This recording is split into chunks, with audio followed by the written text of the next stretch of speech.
খুলেন না, কেন খুলবেন?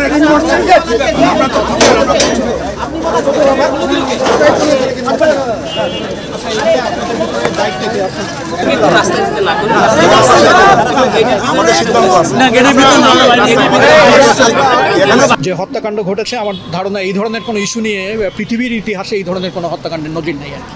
আমাদের শিক্ষার্থীরা যখন রাজপথে মরছে আমরা তখন ঘরে বসে থাকতে পারি না। এই সেনাবাহিনী যারা এসেছে তারা ইউএনএ সেনাবাহিনী, তারা বাংলাদেশের সেনাবাহিনী হতে পারে না।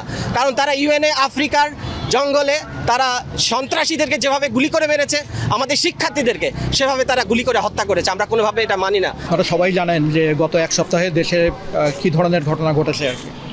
6 বছরের শিশু থেকে শুরু করে কিশোর, তরুণ, যুবক একেবারে ইনডিসক্রিমিনেট কিলিংয়ের শিকার হয়েছে। যে হত্যাকাণ্ড ঘটেছে আমার ধারণা এই ধরনের কোনো ইস্যু নিয়ে পৃথিবীর ইতিহাসে এই ধরনের কোনো হত্যাকাণ্ডের নজির নেই আর কি। তো আমরা এই হত্যাকাণ্ডের মানে এইটার নিন্দা জানানোর ভাষা আমাদের নেই।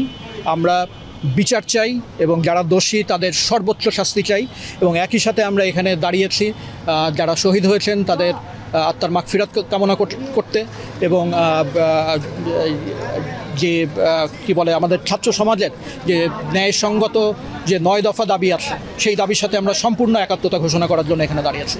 আমরা মনে করি ছাত্রদের ন্যায়সঙ্গত যে কোনো ইস্যুতে শিক্ষকদের একাত্মতা ঘোষণা করা উচিত। এই কাজটা করতে আমরা অনেক দেরি করে ফেলেছি, কিন্তু আমরা এই কাজটা করতে চাই এবং ঠিক মতো করতে চাই।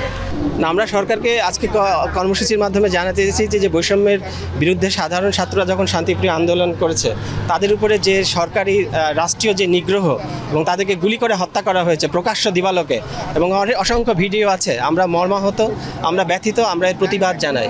আমাদের শিক্ষার্থীরা যখন রাজপথে মরছে আমরা তখন ঘরে বসে থাকতে পারি না। আজকে তাদের প্রতি একাত্মতা জানাতে আমরা রাজপথে এসেছি।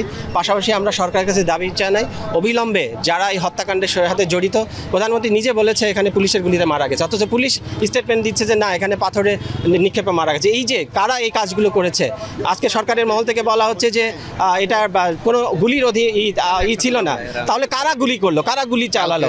এটা কি অন্য কোনো শক্তি এসে গুলি চালানোর নির্দেশ দিয়েছে? এটা খুঁজে বের করা হোক। আর যারা, আমি বিশ্বাস করি না বাংলাদেশের পুলিশ তাদের সন্তানদের উপর এভাবে গুলি করতে পারে আর কি। এই পুলিশ কারা? এই পুলিশ কি তাহলে বিএসএফের ট্রেনিং নেওয়া পুলিশ, নাকি এটা অন্য কোনো জায়গা থেকে এই পুলিশ এসে মানুষের বুকে গুলি চালাইছে?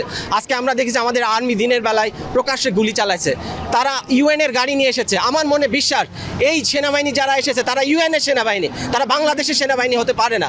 কারণ তারা ইউএনএ আফ্রিকার জঙ্গলে তারা সন্ত্রাসীদেরকে যেভাবে গুলি করে মেরেছে, আমাদের শিক্ষার্থীদেরকে সেভাবে তারা গুলি করে হত্যা করেছে। আমরা কোনোভাবে এটা মানি না।